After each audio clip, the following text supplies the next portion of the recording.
meus amigos, meus irmãos, para nós é uma grande satisfação estarmos reunidos nesta sociedade católica, sociedade de excelência salvadora. Já tivemos a honra de visitar e usar este espaço em outras oportunidades. Amigos da região, das cidades citadas, e em especial nós podemos reencontrar em atividade o nosso irmão Isaías, não tão velho e companheiro, porque eu tenho um cabelo mais branco que ele, mas tem vantagem de eu ter mais cabelo, e reencontrar uma tarefa, em especial para trabalhadores, pois que o espírita em especial tem uma missão muito importante nestes dias de transição planetária. Somos o cristão que deve ser o sal da terra, o sal que faz a diferença, o sal que certamente vai, através dos seus esforços, das suas posturas, da sua persistência, da sua abnegação, do levantar-se todas as vezes, nos identificarmos em erros, em quedas, mas prosseguirmos sempre até o final, seguindo o modelo do Mestre Jesus e embasados na luz do Consolador. Como o nosso arcabouço próprio ainda é muito pequeno, nós vamos nos valer de alguns slides, de algumas falas, de algumas afirmativas de irmãos conhecidos do movimento espírita, para a gente refletir sobre o tema proposto, em que, como já foi falado, nós vamos iniciar pelo instruí-vos. Normalmente, o primeiro degrau para aquele que efetivamente vai fazer a sua transformação moral e efetivamente dominar o amor no seu coração. Este aqui, eu vou ficar um pouquinho aqui para não atrapalhar, é um pergaminho. Quando eu fui pesquisar, a gente fez uma apresentação já numa outra sociedade, alguém me perguntou, isso aí é um pergaminho ou um papiro? E aí me deu um nó, porque eu não sabia, eu tinha usado uma imagem para tentar introduzir a fala e eu tive que pesquisar. Aí eu fiquei sabendo que o papiro, ele tem 3.000 anos de idade, era de uma planta, cetáceas papiros, que tinha nas margens do Nilo, e que os egípcios, cortando uma planta, um caule, tipo um bambu, eles cortavam, como ela é preenchida internamente, abriam aquilo ali, meio que amassavam, secavam e formavam uma espécie de folha muito fina, que amassada e passada poderia ser registrada para que as informações, que até então eram apenas orais, não se perdessem. Mas ele era muito frágil. Então, em torno do terceiro século antes de Cristo, começaram a curtir os couros dos animais, formando então uma pele muito fina, onde se registrava com mais facilidade o transporte dessas informações. Quando a gente lê, por exemplo, Paulo e Estevão, e fica sabendo que Paulo, carregando aquele pergaminho que ele recebeu de Ananias, e vivia com muita intensidade aquelas primeiras mensagens de Cristo registradas, e tinha um tesouro muito precioso, era um pergaminho. No século I da nossa era, os chineses eram aperfeiçoados e surgiu então a confecção de papel, uma massa de papel, que só começou a se popularizar a partir do século do ano 750 pelos árabes. Mas é só uma informação. Nesse papiro, nós temos esta fala de Quintus Horácio Flaccus, que foi um poeta e filósofo romano muito importante à sua época, e ele foi um dos primeiros que trouxe esse brado, que se transformou num brado latino, sapere audare, que significa ouse saber, atreva-se a saber, tenha a coragem de usar o seu próprio entendimento, a sua razão. Era a humanidade buscando conhecer, sem dogmas, sem amarras, buscando entender sobre a vida, um pensamento liberto, alçando voos mais alto para que pudéssemos entender realmente quem nós somos, por que vivemos, como vivemos e para que vivemos. Esse busca desse pensamento liberto, que durante um certo tempo foi obstaculizado pelos estados, e especialmente pela igreja, né? A igreja que derivou dos cristãos primitivos e que se transformou numa instituição de poder e que trouxe um manto de trevas na conhecida Idade Média, em que as pessoas perderam a oportunidade de raciocinar, de pensar, e não tinham essa liberdade de usar a sua consciência, tendo sido colocados sob um tacanho, sob um controle externo muito grande.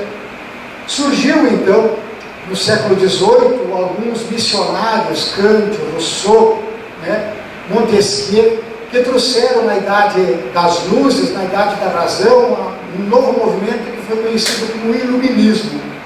Esse filósofo prussiano, Immanuel Kant, lançou em 5 de dezembro de 1783 um texto, uma reflexão, em que ele pergunta o que é instrução. A gente pode também traduzir por esclarecimento. Ele responde nesse texto dizendo que esclarecimento significa a saída do homem de sua minoria, pelo qual ele próprio é responsável. De se nós não usamos da intelectualidade, das potencialidades de pensar, e somos dominados, somos constrangidos, somos limitados, nós somos responsáveis por isso. Abrimos mão do nosso raciocínio e possivelmente não nos capacitamos para usar o nosso livre-arbítrio. Mas o uso da liberdade para fazer esse uso público da razão em todos os seus domínios, ele exige um compromisso, exige coragem e exige, sobretudo, uma responsabilidade. Por favor. Nós estamos aqui por causa desta assertiva do Emmanuel: espíritas, amai-vos e instruí-vos. Nós sabemos que a doutrina espírita é uma doutrina de libertação, que liberta as consciências, que nos ajuda a nós nos prepararmos para fazer uso das nossas potencialidades, fazermos as escolhas adequadas e nos responsabilizarmos por ela. Por isso estamos reunidos nesta tarde, quente, mas certamente muito produtiva para as nossas almas e para o movimento espírita como um todo, pois que nós, na medida que nos esclarecemos, que nos instruímos, que ousamos saber, fazendo esforço para tal, nós temos o domínio do conhecimento de uma razão que faz com que nós não sejamos mais iguais ao que éramos. E vamos sair com certeza um pouco diferentes e esperamos certamente um pouco mais motivados e comprometidos do que quando nos deslocamos para cá. Na obra Estudo de Vida, Emmanuel nos fala que todo espírita deve e precisa estudar. E ele vem explicar que a gente não alcança a libertação verdadeira sem mudarmos aquela ignorância que é latente, pois que somos criados simples em ignorância, desconhecendo a prática da lei de Deus. A lei de Deus que está na nossa consciência, mas que para que a gente possa aprendê-la, para que a gente tenha um esclarecimento suficiente, nós temos que estar atento para avaliar, inclusive a própria aplicação da lei de causa e efeito.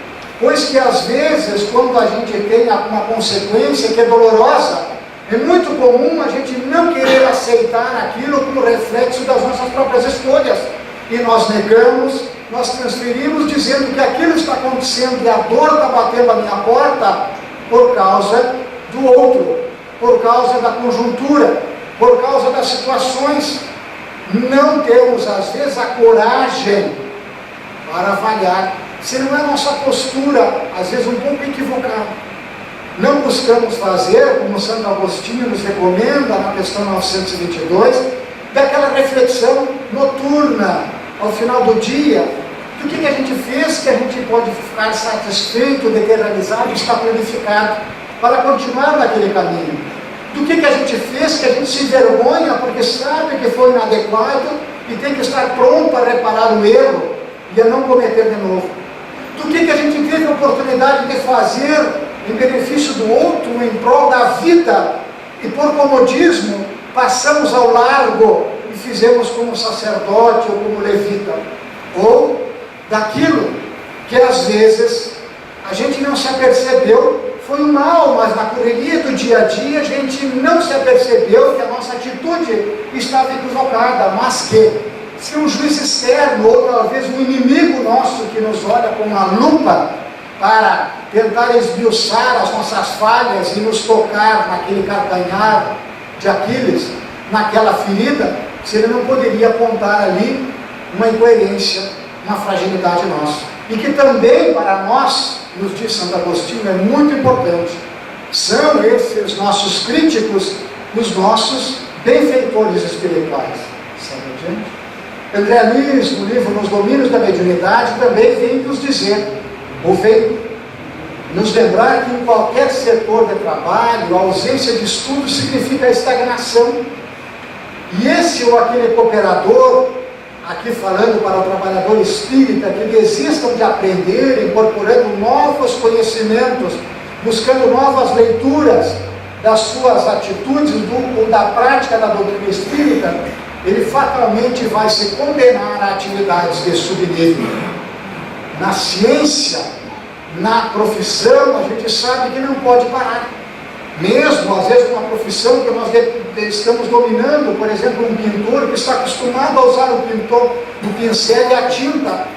Logo, se ele não estiver atento, surge uma nova textura de tinta, que precisa de um preparo um pouquinho diferente.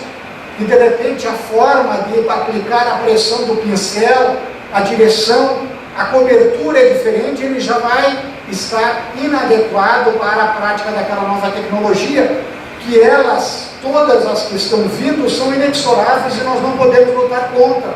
Temos que avaliar e tentar colocar em prática aquilo que a gente percebe que é bom. Assim é na nossa vida prática, assim é no movimento espírita, pois que a própria doutrina espírita está num processo de evolução na medida em que as consciências espíritas dos espíritos evoluem. Joana de Ângeles também nos recomenda no livro Estudos Espíritas que estudar o Espiritismo na sua limpidez cristalina é dever, vejam só que palavra, é dever que não nos é lícito postergar, seja qual for a justificativa.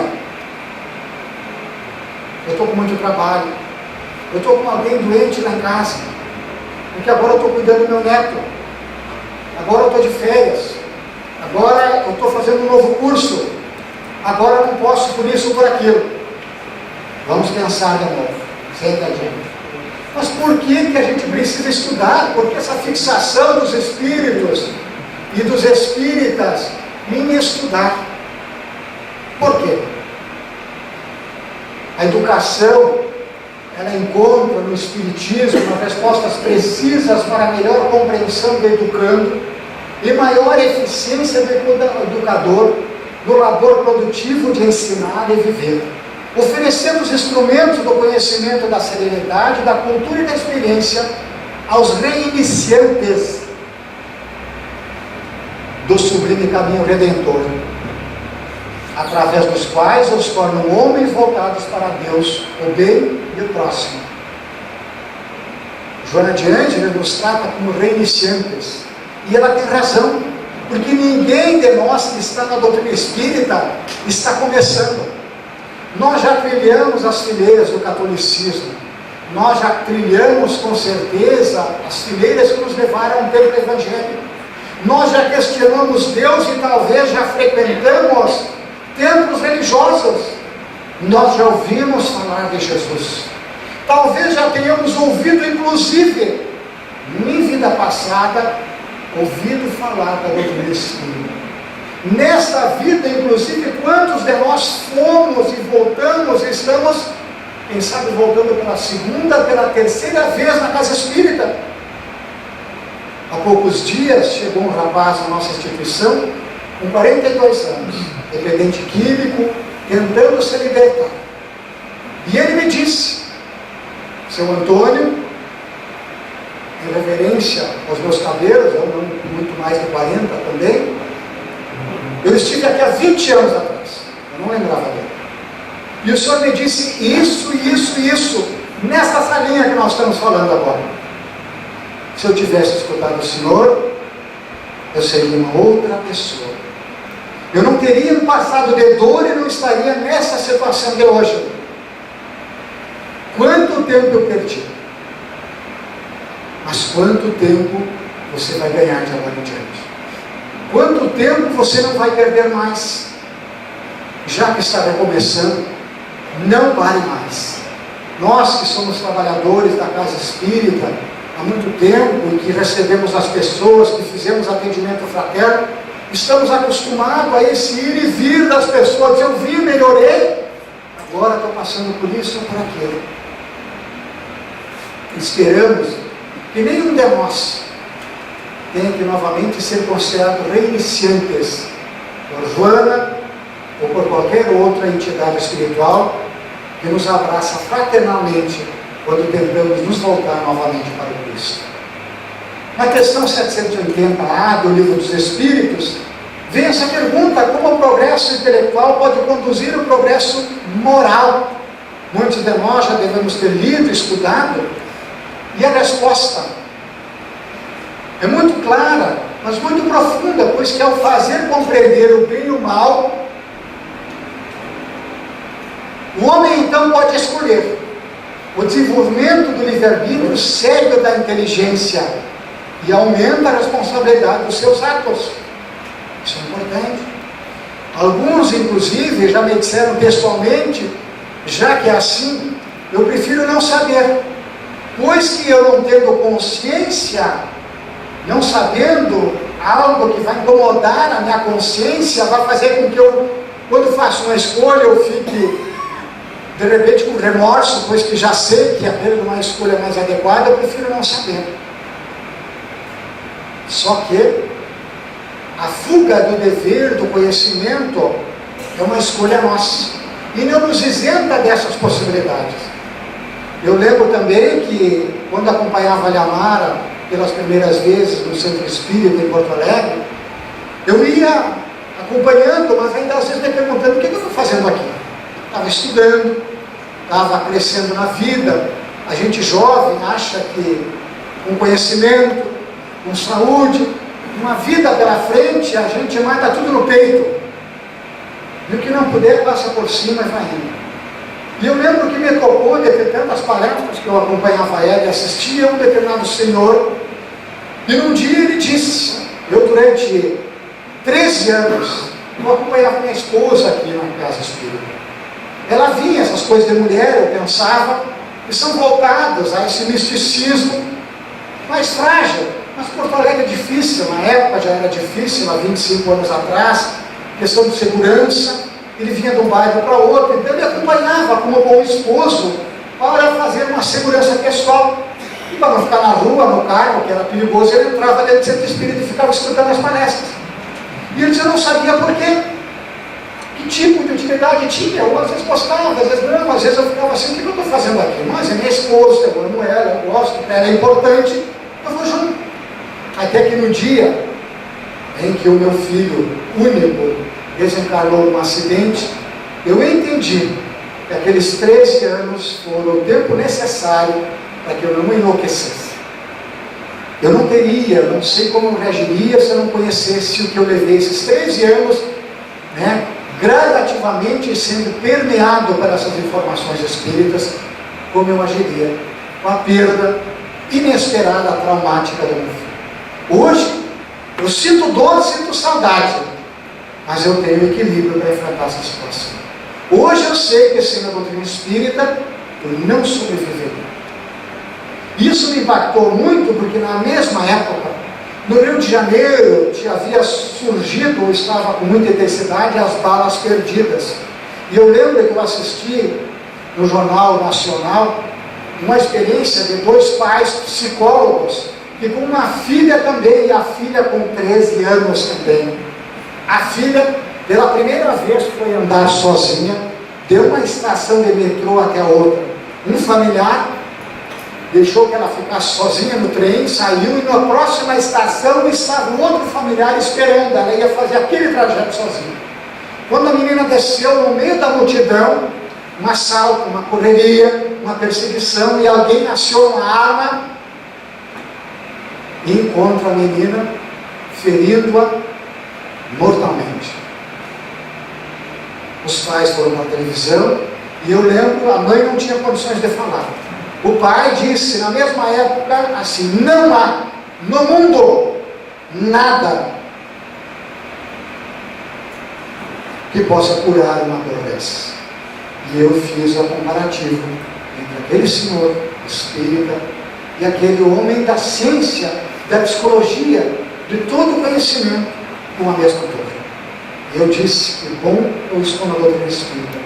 Espero que jamais passe por uma dor que é muito grande, eu sei. Mas se para esta dor, para ele serviu, que dirá para as 1000 dores pequenas que nos espicaçam no dia a dia, e que, se nós não cuidarmos, nos infeccionam e tornam a nossa vida uma aflição, um tormento dentro do nosso próprio lar, no nosso ambiente de trabalho, na vida como um todo, naquele vazio que vai tomando conta de nós, mesmo com todas as condições que a divindade nos brinda como talento, e que às vezes não nos saciam, não nos satisfazem, não nos planificam.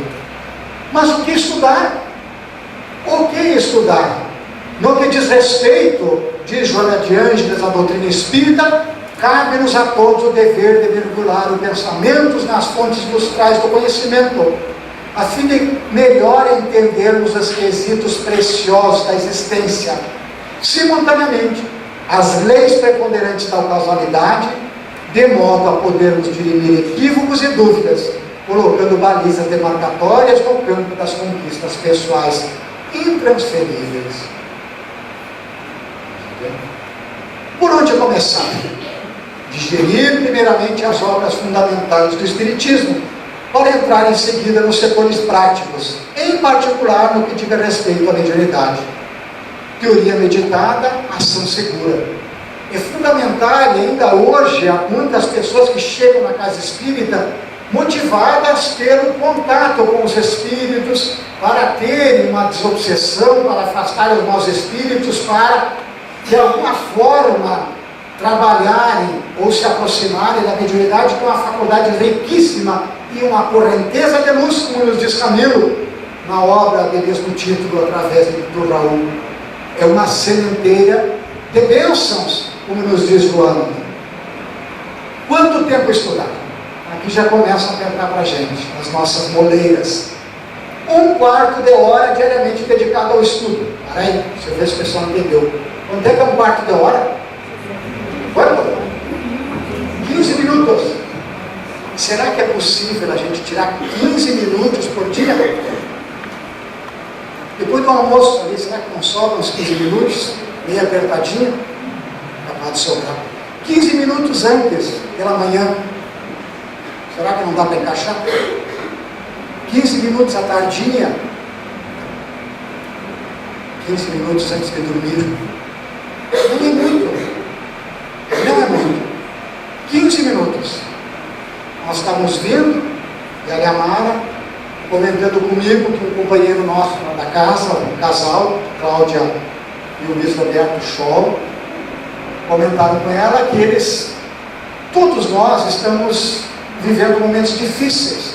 Os espíritas não são especiais, pelo contrário, são especiais e pelo conhecimento estão numa prova maior. São às vezes vítimas do assédio das trevas, das sombras, em especial que tentam dificultar o caminho daqueles que estão fazendo alguma coisa, e por tentarem fazer, iluminam, impossibilitam através dos centros espíritas, iluminação de tantas almas. E são muito visados, a gente tem que estar orando e vigiando, como nos falava já Jesus.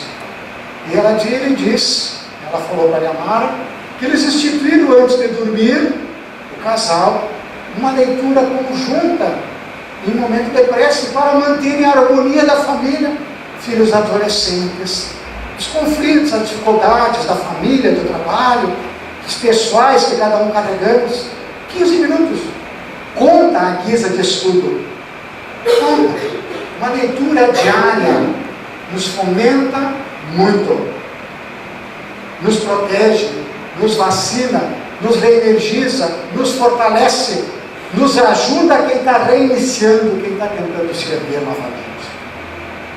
Uma noite por semana para o estudo espírita, um estudo mais regular, mais aprofundado, que daí de repente os 15 minutos não é suficiente. E nas casas espíritas é tradição, um estudo, uma casa espírita que queira ser uma escola de almas, não pode ser de outra forma, ela tem que ter um estudo. Tem um estudo das crianças, de evangelização, tem os estudos do ciclo de paz, estudo dos idosos, da terceira idade, tem o estudo da juventude, tem o estudo das gestantes, mas tem que ter um estudo para o trabalhador e um estudo para o público, um estudo para as almas. São os grupos de estudos que nós regularmente temos, uma noite por semana. Mas Joana de Ângelo nos fala em Celeiro de Bênçãos que estudar sempre, incessantemente, a fim de amar com enobrecimento e liberdade. Amar com enobrecimento e liberdade. Vou deixar o Isaías comentar essa frase depois, se tiver no rol da área dele. Amar com enobrecimento e liberdade. Como estudar? Quando começaram a surgir os grupos de estudos, essa nova metodologia, né, no livro A Pedra e o Semador, Chico foi questionado e levou para Emmanuel a seguinte pergunta. O estudo em grupo é hoje um método muito divulgado, já acontecia, em especial a partir do estado de São Paulo. Esse método é vantajoso também para o adolescente, já que queriam se fazer estudo para as juventudes, tanto para os jovens como para os adultos. O estudo em grupo é mais eficiente, até porque não podemos nos esquecer que na base do cristianismo, o próprio Jesus desistiu de agir sozinho, procurando agir em grupo. Em grupo nós estamos protegidos, em grupo a gente amplia, em grupo a gente troca, em grupo a gente enriquece, em grupo a gente se sente estimulado para o prosseguimento das tarefas. O estudo em grupo é fundamental. Mas não adianta a gente apenas estudar. Temos que nos instruir, mas o estudo é para o nosso progresso moral, para a nossa evolução. Então é necessário aliar o estudo à prática. Estude a Vida, novamente, nos diz que somos trazidos à escola espírita a fim de auxiliarmos e sermos auxiliados no permute, na troca de experiências e na aquisição de conhecimentos. Estudar para aprender, aprender para trabalhar, trabalhar para servir mais. Estude e Vida é o título sugestivo desse trabalho. Quantas vezes a gente vê pessoas aflitas que chegam à casa espírita e a gente verifica que eles precisam trabalhar. Às vezes a pessoa quer trabalhar, mas ela entra no setor, ela tenta se integrar e ela tem dificuldade, ela precisa ser reajustada em novos conhecimentos, ela tem que ter tempo para estudar. Às vezes no início ela não consegue se concentrar para a leitura de um livro, mesmo livros pequenos de mensagens que são muito propícios para aquela reflexão rápida, para aquela mente que não consegue às vezes ficar muito tempo atenta, concentrada no estudo. Temos hoje uma oferta muito grande de estudos em áudio, em vídeo, que são de uma beleza, de uma oportunidade, de uma profundidade muito grande e que nos ajudam tanto, que nos beneficiam tanto. Temos que estudar. Eu peço licença para o pessoal para fazer 3 minutos de comercial aqui. O nosso amigo Orson, não sei se já veio a Carazinho aqui, mas o Isaías conhece, né? Bastante o Orson. Ele começou a vir na nossa região e algum tempo atrás ele nos falou sobre o Clube do Livro. Eu já tinha estudado sobre o Clube do Livro, achei interessante, mas a gente achava que, não imaginava a ideia de como funcionar, achava que eu falava com um companheiro e outro e queria que alguém se encarregasse de assumir aquela tarefa. Eu falava com um, com outro, falava com um dirigente, outro ninguém queria. Até que o tempo passou, e numa das jornadas que a gente fez durante uma semana, conversamos, eu disse, vamos começar o grupo. E realmente começamos. Começamos com o livro Paciência para Viver, aquela bendição que ele fez. Compramos 150 exemplares e digo, vamos arrumar 150 sócios. No primeiro mês eu arrumei 73 sócios lá na casa. E fizemos uma situação que para nós é novo, fizemos parceria com outras casas. Mas uma outra casa lá arrumou 2 sócios, outra arrumou 7, outra arrumou 5. E aí fomos indo e fomos aumentando. E mês a mês a gente foi aumentando. Isso vai fazer 3 anos agora. Nós estamos chegando em 2.000 sócios, com 40 instituições. E a gente deu uma parada, tivemos que reorganizar, tivemos que contratar um funcionário para atender o Clube do Livro, porque a gente não consegue mais em limitação de tempo e tempo assim de voluntariado. Está sendo organizado e a gente vai agora largar nas mãos de Deus com a estrutura material para beneficiar. E a grande situação é que eu vi assim, as pessoas no primeiro momento, digo, será que o pessoal vai ler? E começaram a ler, e começaram a se interessar. E começou mais gente se inscrever nos grupos de estudos lá da casa. Criou um problema. Tivemos que começar uma construção que a gente estava adiando há não sei quanto tempo, iniciamos uma construção lá. A camiseta é essa aqui. Estamos construindo. E esse pessoal chegando e a gente não tendo botar, não sabe onde abrir um novo CIED, um novo estudo. E as casas se beneficiando. E o pessoal com medo, não, mas não vai vender livro na livraria. E o pessoal começou a ler, e descobriu o prazer de ler, e queria livro para empréstimo, queria comprar um outro autor, e aumentou. É o que se chama de um círculo virtuoso. Nós temos 1.500 sócios adultos, 300 crianças e 100 jovens, 100 e poucos jovens, fechando quase com 2.000 sócios. É muito interessante. Inclusive os dirigentes de outras casas que queiram saber da nossa experiência, tem um material que a gente pode mostrar depois.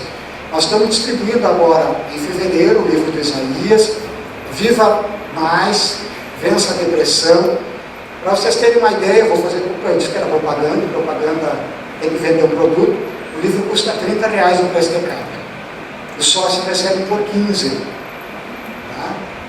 A editora vendeu 1.500 livros a mais, teve lucro e a gente adquiriu. E as casas têm uma margem de lucro muito boa ainda. Uma margem maior do que se ela comprasse o livro e fosse vender, teria que comprar 3, 4, 5 exemplares. E ela vai distribuir uma quantidade grande e as pessoas vão ler, vão emprestar para os parentes, vão deixar na biblioteca pública, na biblioteca do centro, e o trabalho vai crescer. Nós temos que ousar. Nós não podemos nos acomodar. Quando a gente está fazendo o mesmo trilho, o mesmo caminho, talvez a gente esteja pecando como dirigente. A gente tem que sempre estar atento o que eu posso melhorar. De um ano para outro, a casa tem que ter alguma coisa diferente, tem que ter um trabalho diferente, tem que ter um espaço diferente, tem que estar com mais gente. Nós temos que criar bons problemas para a gente. Tem que ter talvez um outro núcleo, temos que estar ajudando uma outra instituição. Nós como trabalhadores, vamos nos instruir sim, mas a gente tem que aprender para trabalhar. E a gente trabalha para servir mais e sempre. Esse é o propósito da nossa encarnação. Enquanto a gente está trabalhando, nós não estamos fazendo bobagem. Nós não estamos com a nossa mente ociosa. Nós não estamos aflitos. Eu lembro também de uma colaboradora lá da Sociedade Espírita Caminho da Luz, lá de Porto Alegre, onde o Isaías já falou, companheira lá do centro do Jazum, de Camargo, ex-presidente da federação durante muitos anos, autor da Educação dos Sentimentos, e agora o Caminho das Virtudes, o segundo livro dele muito bom, em que ela, com mais de 90 anos, distribui uma energia de uma vitalidade muito grande, eu não lembro o nome dela. E os jovenzinhos de 60 e poucos anos, né, cheio de dor na coluna, de joelho, não sei o que, cheio de areia, disso, daquilo, às vezes se sentiam assim, motivados, e por outro lado, quase que envergonhados, que não conseguiam acompanhar o pique da nossa irmã. E alguns tinham a coragem de perguntar, dizendo, mas minha irmã, qual é o seu segredo? E ela diz assim, para mim é muito simples. Trabalhar para o corpo não enferrujar. E trabalhar com alegria para a alma não enfermar.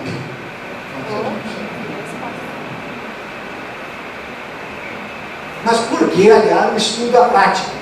A saturação de conhecimentos impede um uso livre da razão. Satisfeito com o cabedal de informações, descansamos tranquilamente em nossa ignorância de nós mesmos. Eu já falei em outros lugares, eu falo porque eu gosto de falar isso aí, não sei porquê. Mas assim, nós começamos com um grupo de estudos lá na casa, deu muito certo. Mas uma vez que eu me preocupei, assim, eu passei em uma sala, estava estudando, e um companheiro me chamou, disse: Antônio, vem cá, nos ajuda numa questão. E os bombeiros estavam estudando a doutrina. E sabe qual era a dúvida deles? Eles estavam uma questão assim, há quase meia hora discutindo e não tinham chegado a uma conclusão. Eles queriam saber o que tinha acontecido com o perispírito dos espíritos que desencarnaram em Hiroshima e Nagasaki, onde os americanos, na Segunda Guerra Mundial, largaram as bombas atômicas.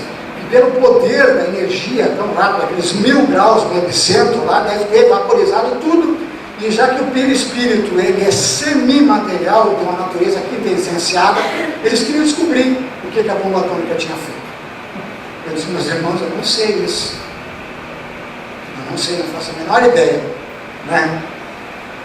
E saí dali, pensativo. Eu digo: meu Deus, não é para isso que a gente estuda. Não no grupo de estudo, não na casa espírita.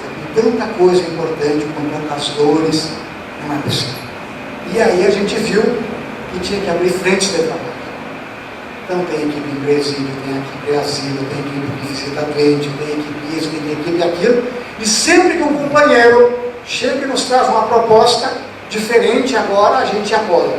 Agora nós estamos estudando lixeiras ecológicas lá, para sustentabilidade, para propor. Tem um projeto, tem um irmão lá que é desta área de indústria, está testando para garrafas PET e tal, porque as nossas lixeiras na cidade não são boas, não são renovadas, e a gente avaliou que na instituição também nós não estamos com as lixeiras adequadas, e que a Casa Espírita tem que educar, então nós vamos testar uma lixeira que seja para a gente. Já entramos em contato com o Departamento de Meio Ambiente da cidade, quem sabe levando para escolas e tal, e esta é a ação de renovação social, que é a fase que o Espiritismo pode fazer, nesta fase de mudança do planeta de provas e expiação para muita regeneração. Em vez de pensar o que aconteceu com o perispírito que foi explodido, vai pensar em criar e melhorar condições para um mundo melhor. É uma frente de trabalho ética, importante. Não digo que mais nem menos do que você dar um passe, do que você escutar alguém, seja no asilo, seja no hospital, seja no seu lar, seja no presídio. Mas se esta é a minha frente de trabalho e de contribuição, vamos dar, e que bom, iluminado pelo conhecimento espírita, ele possa trabalhar para fazer uso da sua liberdade, da sua inteligência, dos seus talentos, de uma forma lícita, de uma forma ética e de uma forma que nos traga para um mundo melhor.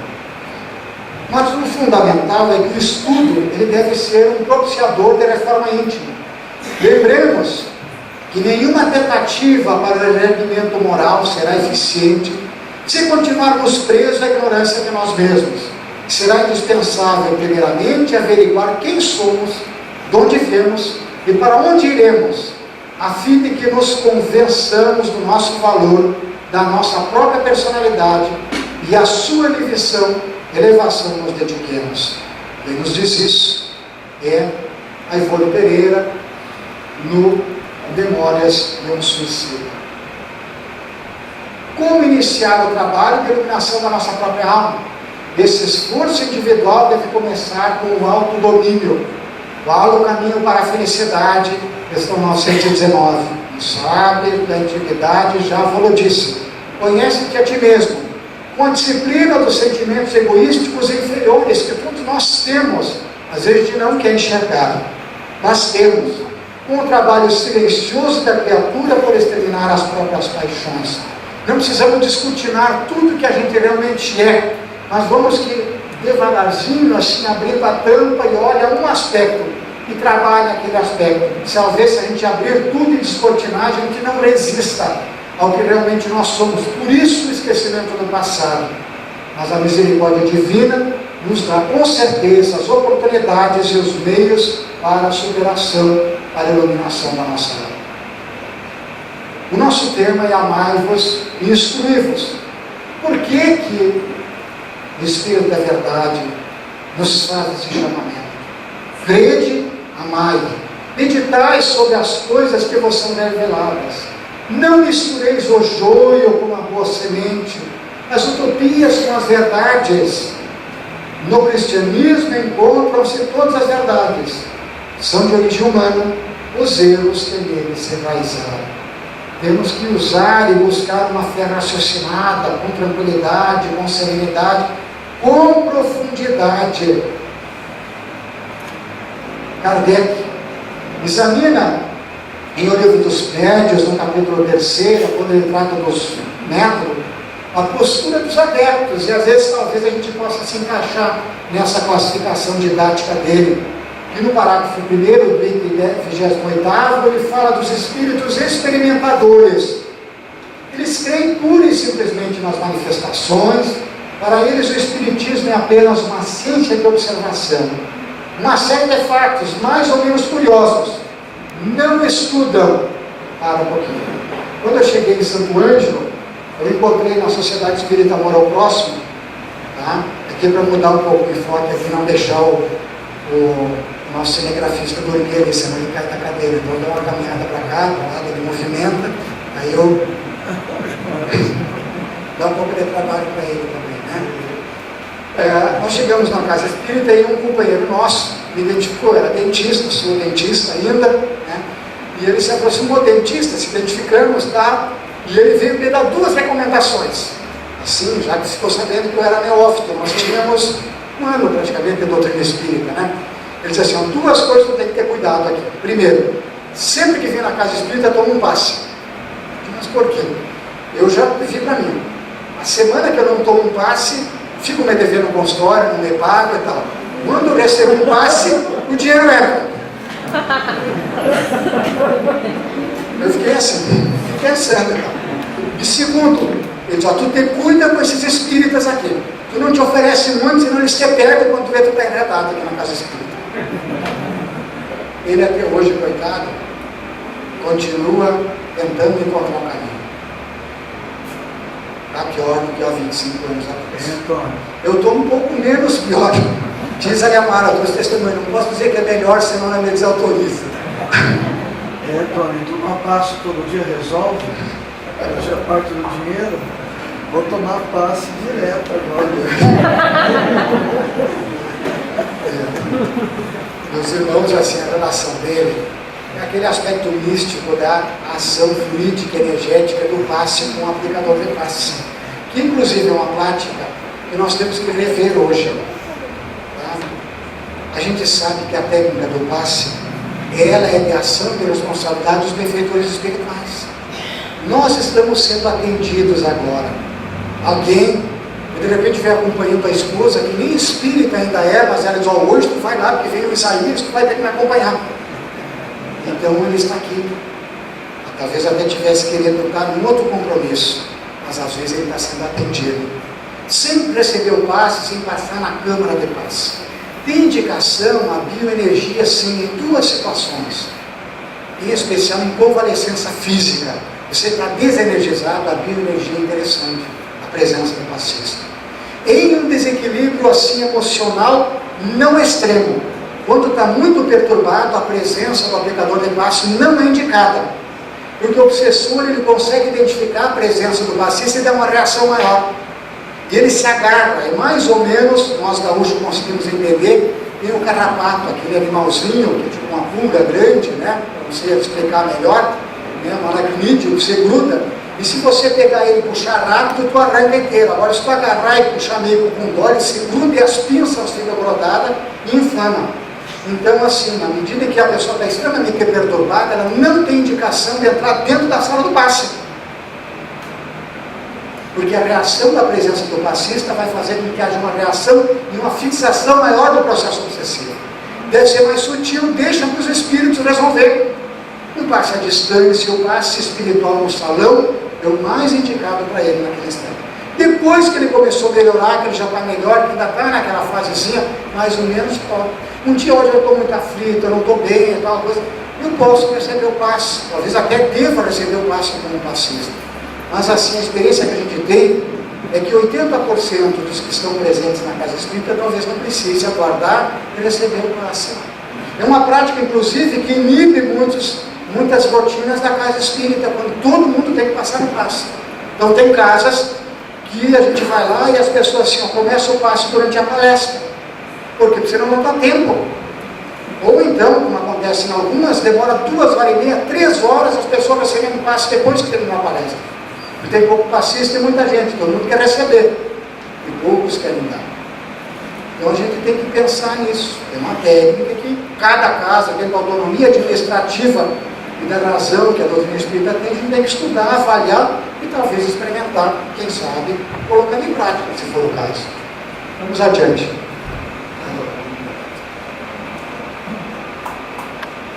Tem os que estudam, mas não praticam. Os que no Espiritismo veem mais do que fatos, compreendem a parte filosófica, admiram a moral, aí decorrente. Insignificante ou nula é a influência que lhe exercem os caracteres. Em nada altera os seus hábitos e não se privariam de um só gozo que fosse. O avarento continua a ser. O orgulhoso se conserva cheio de si. O invejoso e ocioso sempre hostiça. Consideram a caridade cristã apenas uma bela máxima. Apenas uma bela máxima. Espíritos imperfeitos. Apenas uma bela máxima. Não mudam. Porque mudar exige um esforço. Mudar dói. Mudar exige desapego. Mudar exige coragem, porque temos que admitir as nossas fragilidades. Temos que admitir. Para mudar, inclusive, às vezes a gente precisa mais do que a casa espírita. Veja o que eu estou falando, não é? A gente às vezes precisa mais do que a casa espírita. Às vezes. Às vezes a gente precisa de auxílio especializado. Nós falamos antes do psicólogo, naquela dor, naquele drama. Mas às vezes a gente precisa de um atendimento psicológico. A gente precisa de alguém que nos trate os nossos conflitos, as nossas dificuldades, que a gente às vezes não consegue aprofundar e chegar no fundo. Esses conhecimentos que chegam pelo campo da ciência são benéficos para nós e podem nos ajudar a nos libertar, rompendo alguns nós que às vezes nos impede da gente desemaranhar os caminhos e o nosso passado. Por que não usar também? Lógico que não é um tratamento alternativo. Ou vou na casa espírita, ou vou no psicólogo, ou tomo um medicamento, o remédio para remediar. Talvez eu preciso do remédio para remediar temporariamente aquela aflição, aquele conflito, aquela crise aguda. Eu preciso da casa espírita para equacionar, equilibrar e me sustentar a alma, as forças íntimas.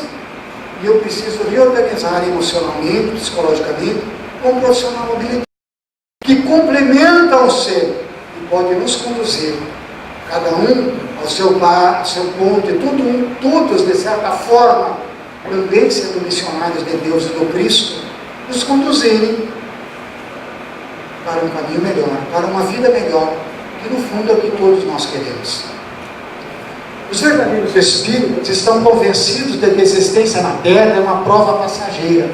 Eles tratam de aproveitar os seus breves instantes para avançar na senda do progresso, esforçando-se para fazer o bem e coibir os seus maus pendores. Os verdadeiros espíritas, ou espíritas cristãos, que Kardec fala, que é a quem Bezerra normalmente se refere, nós, os espíritas, os espíritos espíritas, os espíritas cristãos.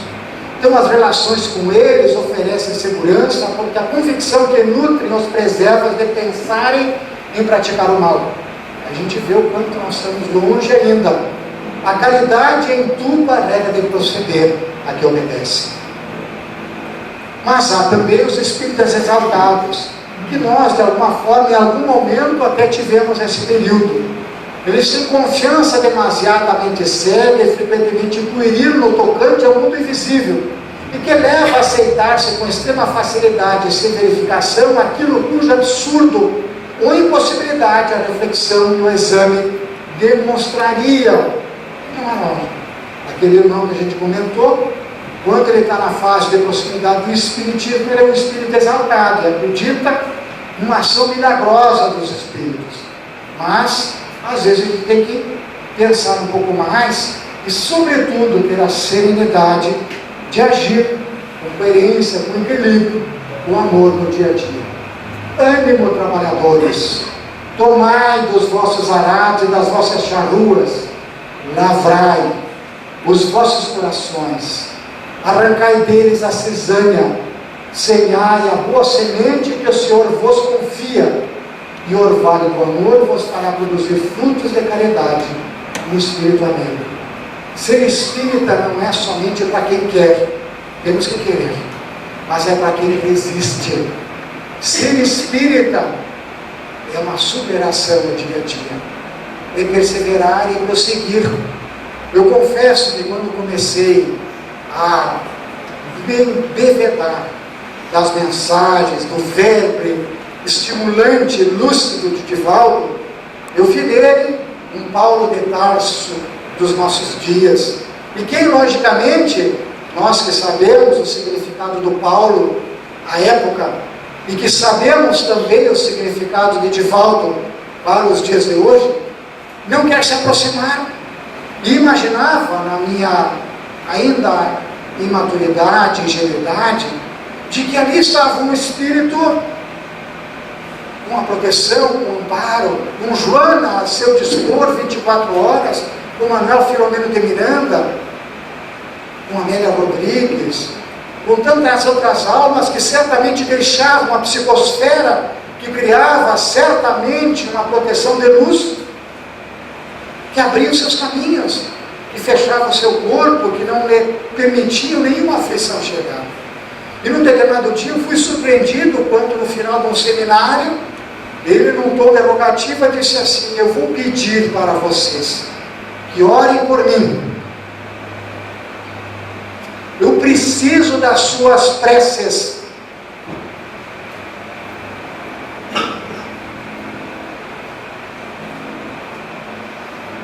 Pois que se um trabalhador tem uma jornada de 1000 quilômetros para percorrer, se ele ficar a 100 metros do destino, ele não cumpriu a sua tarefa.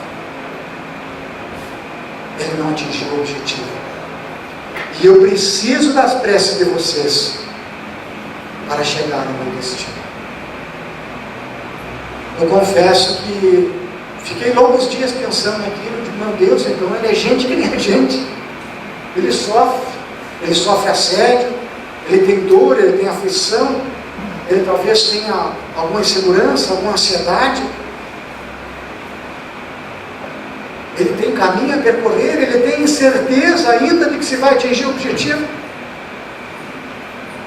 Ânimo, trabalhadores, tomai dos vossos arados e das vossas charruas, lavrai os vossos corações, prepara.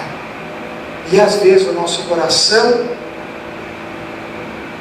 tem que enfrentar os espinhos da vida, as dores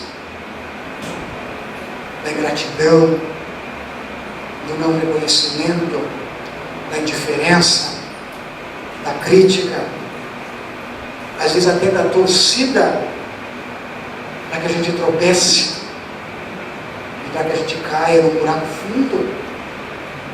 Ainda temos espíritos e espíritas imperfeitos, que por orgulho, por vaidade, não conseguiram se libertar dessas vibrações. Que dirá daqueles que ainda não estão buscando um caminho de iluminação como nós? Que dirá do materialista? O que esperar daquele que está à toa na vida, que ainda não se voltou para Deus? Que dirá daquele que não sofreu ainda, sozinho muitas vezes? Semeai a boa semente que o Senhor vos confia. Todos nós temos boas sementes, todos nós temos possibilidades.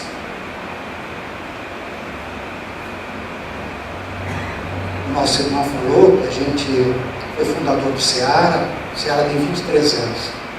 Não é muito tempo, mas por outro lado é. A gente já podia ter desencarnado, já poderia ter passado. Nesse meio tempo, a gente acompanha trabalhadores e verifica alguns com potencial muito grande, que não conseguem se desvencilhar do mundo, que não conseguem usar as suas boas sementes no sacrifício que é pedido Como quando Jesus falou para aquela mãe que queria os seus filhos, uma à sua direita ou à sua esquerda, no amor maternal de buscar a melhor colocação, o melhor destaque para os filhos. E Jesus, porque conhecia o coração de mãe, acedeu, mas nos deixou uma mensagem. E será que eles estão dispostos a beber do meu cálice? Às vezes a gente tem que escolher. Escolher ganhar um pouco menos de dinheiro. Escolher não fazer tanta projeção social. Escolher não trocar de carro para ajudar o centro espírita. Nós tivemos há poucos um encontro fraterno do Divaldo lá em Salvador.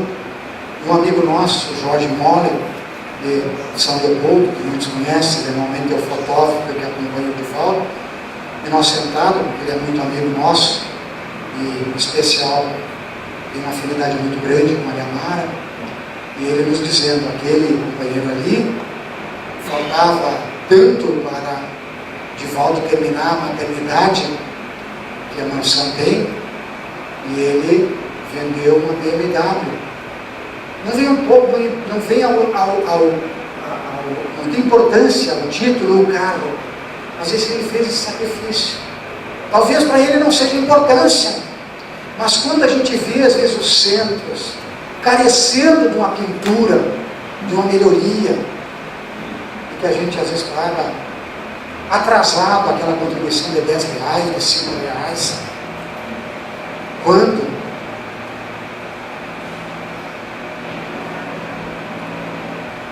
tanta coisa a gente podia fazer. Ser espírita, ser trabalhador espírita, é a gente escolher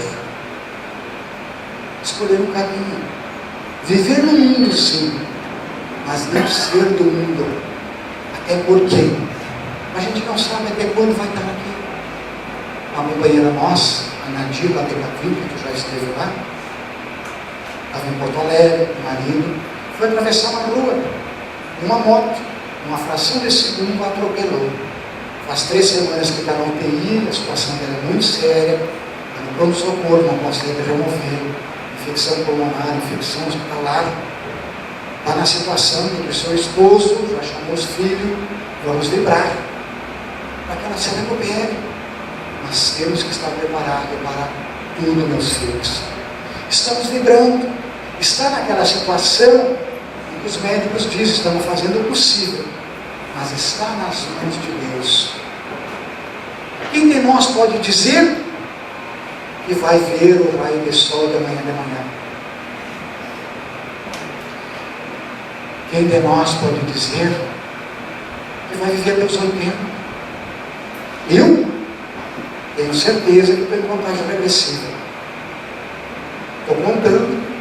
Quase matei a minha vice-presidente quando eu disse assim, tinha que tomar as providências, e as providências, eu digo, tem que tomar logo, eu estou preparando para me desencarnar. Ela levou um susto, achou que eu estava com uma doença grave, com um termo rápido. Eu digo, estou me preparando para desencarnar. O que eu não quero é ficar negligente ou ficar me remoendo, me revolvendo no túmulo. Espero que não fique no túmulo, que seja pelo menos recolhido até um daqueles ambulatórios do nosso lar, lá que me traga aquela sopa, lá que tem alguém que me vele comigo, que limpe as nossas mazelas ainda, formas fluídicas, mas nós temos que estar nos preparando. Viver, lembrando que cada dia que nós temos é um dia menos. A partir dos 50, eu fiz agora dia 8, não resta dúvida que a contagem regressiva. Mas para alguns pode ser a partir dos 30, a partir dos 20. Ou pode ser de um outro jeito. Este é um dia importante. O que eu posso fazer de bom hoje? Essa semana, o que eu posso fazer? Qual é a minha meta para esse mês, para esse ano? Para a vida, para a família, para o centro espírita? Pois que sou um trabalhador do Cristo, na casa espírita, por excelência, mas aonde quer que eu me apresente, pois que não basta que eu diga eu sou espírita, mas é importante que os outros me identifiquem como espírita, e aí eu vou usar não sabia se ia, mas eu vou usar aqui, me dá licença. Eu vou pedir aqui que a minha Mara me ajude, porque eu estou sem os óculos aí, mas eu queria que eu leia, para vocês verem a voz dela aqui, tá? Aproveitar, fazer minha média aqui, tá? Joana de Ângeles, todo mundo conhece esse livro, Pequeno Grande Livro, Vida Feliz? Conhece? Isso aqui eu não sei para vocês, mas para mim é de cabeceira. E às vezes dou para alguém, compro outro e tal. A gente tem que ler. Se possível, dentro daqueles 15 minutos diários. Tem outros. Para mim é uma preferência, a gente recomenda. A mensagem 120 para nós aqui faz essa reflexão. Uma boa tarde a todos. Então nós vamos fazer essa leitura. Mesmo que não saibas, és exemplo para alguém. Sempre existem pessoas que estão observando os teus atos, mesmo os equivocados, e que se afinizam com eles. Deste modo, és responsável não só pelo que realizes, como também pelas tuas ideias e atitudes imprime nos outros indivíduos. Os ditadores, os arbitrários, a sós nada conseguiriam fazer, não fossem aqueles que pensassem de igual modo e os apoiaram. Assim, também a obra do bem faleceria se não houvesse pessoas que se lhes vinculassem com sacrifício e amor. Cuida do que fales e realizes, ensejando conseguires que se edifiquem e ajam corretamente. Obrigado. É mais do que sabido, nós estamos numa transição planetária, os espíritos já nos alertam há algum tempo. Temos um livro, o primeiro que tratou e algumas obras depois, onde nós destacamos o seguinte trecho: o trabalho de construção do mundo de regeneração exige a ação de espíritos resolutos, disciplinados e, acima de tudo, caridosos ante os compromissos que firmaram com a doutrina consoladora. Os espíritos nos dizem, o Sr. Ricardo Schubert nos fala, entre tantos outros, que nenhum de nós, em especial, o que nos vinculamos como trabalhadores, em especial os dirigentes espíritas, que nós nos preparamos e nos programamos na espiritualidade para isso. Ninguém há que se vincule com intensidade à casa espírita que não esteja isso na sua programação reclamatória, que não traga isso como uma oportunidade misericordiosa disciplinadora, mas também precisa ter muita disciplina, muita determinação, muito amor, buscar instruir-se para poder atender esse compromisso. No movimento espírita, os verdadeiros líderes que contam com o apoio de elevados benfeitores são aqueles que ocupam cargos sem ambicioná-los, trabalham por amor e estudam com humildade, são identificados pela nobreza de caráter e pela permanente identificação, servem e passam. Para nós encerrarmos essa capa do último livro do Divaldo, Amanhecer de uma Nova Era, do Manuel Filomeno de Miranda, que é a continuidade do Transição Planetária, aonde Manuel Filomeno de Miranda, na página 11, nos diz: diluem-se as sombras da ignorância, a vitória do bem e do amor torna-se incontestável, e em triunfo instala-se o amanhecer de uma nova era. Só que esse amanhecer de uma nova era não é no firmamento, é no nosso coração, é na nossa mente, é na nossa alma. Meus irmãos, prossigamos unidos, determinados, com ânimo, instruamos para que possamos aprender e viver o amor que Isaías vai nos ensinar. Muito obrigado pela atenção.